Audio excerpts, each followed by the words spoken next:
There is a drug epidemic happening here in America. Our fathers, mothers, sisters, brothers, nieces, and nephews are dying each and every day. Enough is enough. It's time to fight back. Welcome. You are now about to witness the beginnings of the underground church in America. Our government has been infiltrated with Luciferians, and our cities have been infiltrated with madness. They want our heads. They want our silence. This is our response in Christian resistance.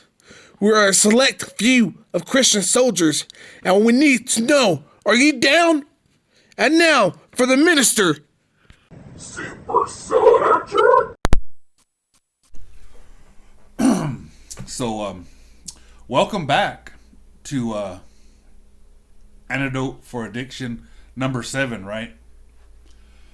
I had made a commitment that I was going to do these Antidote for Addiction videos, for those that are hurting, those that are addicted. My heart goes out. My heart goes out to them. I have a heart for people that are addicted to drugs, and not knowing what's up about the things of the Lord. So I came up with these videos, and it's not even me, it's the Lord led me to make these videos. Let me first and foremost give all the credit and glory to and honor to the Lord, right? To help those, I hope this message really penetrates your heart and you take it to heart, and it really plants something inside you. You see, the Lord's been dealing with me over these 2 words. And the 2 words are immediately and trajectory. My daughter, she pulled me in the room and she said, "Dad, you got to hear this. Let me share with you what she shared with me. It's Matthew 4:18. Matthew 4:18. And so it reads like this. And Jesus, walking by the Sea of Galilee, saw 2 brothers, Simon, called Peter, and Andrew, his brother, casting their nets into the sea, for they were fishermen. And then he said unto them, Follow me, and I will make you fishers of men. They immediately left their nets and followed him. Going on from there, he saw 2 other brothers, James, the son of Zebedee, and John, his brother, in a boat with Zebedee, their father, mending their nets. He called them, and immediately they left their boat and their father and followed him. So, as I was meditating on the word, I was thinking, about it, and the Lord gave me the word trajectory, and the word trajectory it's used on a lot of like detective shows and CSI and whatnot, as they try to piece together a crime scene, and they try to say, he must have been standing here when he shot because the trajectory of the bullet, the path of the bullet, will land it over. So he must have been standing somewhere here, and they try to piece together the trajectory, the way it's going, And so let me read for you this trajectory. The path followed by a projectile flying or an object moving under the action of any given force. And I got a question for you today. What is the given force that's leading the trajectory of your life? If you're an addict, it's plain to see the trajectory of your life and where it's going. You don't have to be an educated man. You don't have to be a spiritual person. Anybody could see where this path ends, and it doesn't end well. It ends to one of two places. It ends in death, or it ends in jail, penitentiary, and serving some kind of time. Everybody knows that.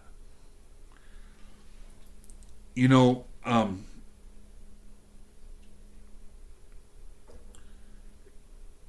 it's pain and misery all along the way. You know, broken relationships with your family. You know, it really affects the most ones that are closest to you. It affects, you know, and everybody could see where this is ending up, and it's not ending up in a good place. And the question I got for you is, what's stopping you from immediately following Christ? Because when you immediately follow Christ, the trajectory of your life immediately changes. See, trajectory is not really about what you're going to go through. It's more about where you're going to end up. And when you say yes to Jesus, immediately the trajectory of your life changes. It's immediate. You know, not saying that he's going to save us from going through things. Hey, man, life happens. I think of the Apostle Paul. He gave a laundry list of things that in 2 Corinthians 11:23, you know, 11:24, from the Jews 5 times I received 40 stripes minus 1.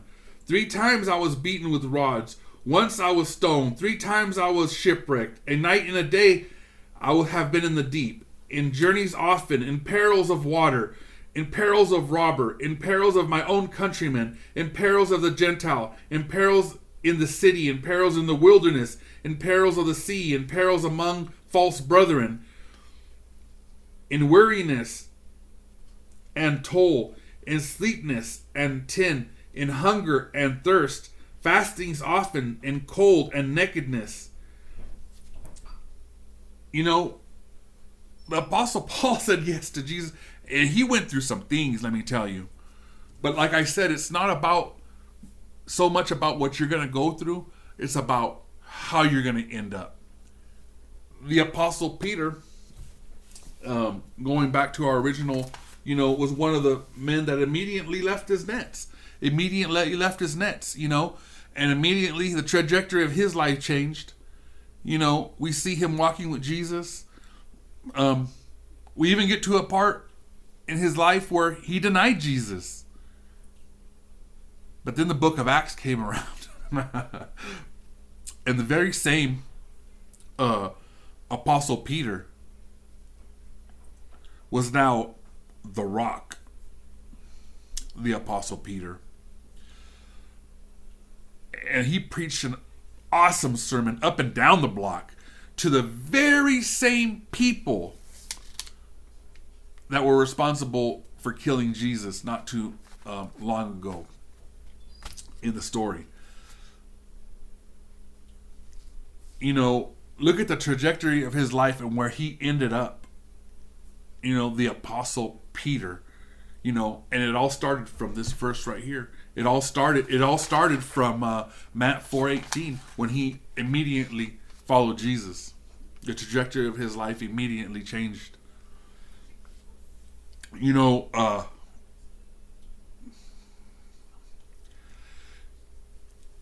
you have a unique opportunity to make a change in your life for the better in the face of your enemies. I know how it is being an addict. Man, people talk bad about you, man. Backbite. Oh man, they're never going to learn. They're never going to make it. And I'm telling you, I want to plant that seed deep down in your heart that you can come out of this. You will come out of this. And with Jesus, all things are possible. I believe so much in your recovery. With all sincerity. And in the face of your enemies, you can come out of this. Listen to this, listen to this, listen to this. Psalms 110:1. It reads, "The Lord said unto my Lord, sit at my right hand till I make your enemies your footstool." In their face, you're going to make a comeback. And when they see you, man, they're going to know it. The only thing that could change a person like this is going to be God. It's God. It's Jesus. It's the blood of Jesus that changes a man. Still, 2,000 years plus later. And he could still change a man. You know, Romans 8:37 says, let me see, Romans 8:37 right here. Yet in all things, these things, we are more than conquerors through him who loved us. More than conquerors. You know, what that means is more than conquerors. It means a complete overpowering. A complete overpowering upon this addiction. A complete overpowering upon this addiction. How could, you might ask, Soda Jerk, you know, how long will it take? You know, immediately. Immediately the trajectory of your life will change. A complete overpowering is what I'm praying for you over this addiction. Until it's under your feet. Until he makes your enemies a footstool. This addiction's so under your feet. This addiction is so under your feet. How long will it take, Soda Jerk? Immediately, when you say yes to Jesus. Immediately. It's no 12-step, it's no 6-step, it's no nothing. It's immediately. You say, yes, Jesus, and you'll be on that journey. You'll be on that journey. But whether it does, is up to you. It's si tú quieres. You know, God has his hand out. And he's ready to receive you. But it's if you want to make that step. It's up to you. I can't do it for you. I believe that God has brought you here for such a time as this to hear this message. And I can give you that message and plant the seed, but you got to make that step. You got to make that step. The ball's in your court now. You know, I don't regret it. Serving Jesus, it's a lot better than serving the devil. And you know what? I look back on my life and you know what? For the first time in my life, I could say that, you know, I'm happy. Because I was never happy when I was an addict. I thought Jesus was going to take my joy if I would say yes to Jesus. But what I was calling joy was this pain and misery. And all it did was just ruin, like I said, ruin relationships, ruin my life, you know. But God restored me. God restored me, and he could restore you today. The two words that I want you to keep in your heart today is immediate and trajectory. God bless you. So if you like what you just heard, please subscribe. It don't cost you a thing to subscribe to my channel. As I go out and I bring awareness to this epidemic in America. And hit the thumbs up, leave a comment. But the most important thing is if you could send me a letter on one page. If God has taken you out of addiction, people want to hear, I could share about it on this channel. That's what this channel is about. And so on one page, write your testimony of how God has taken you out of addiction and send it to this address right here.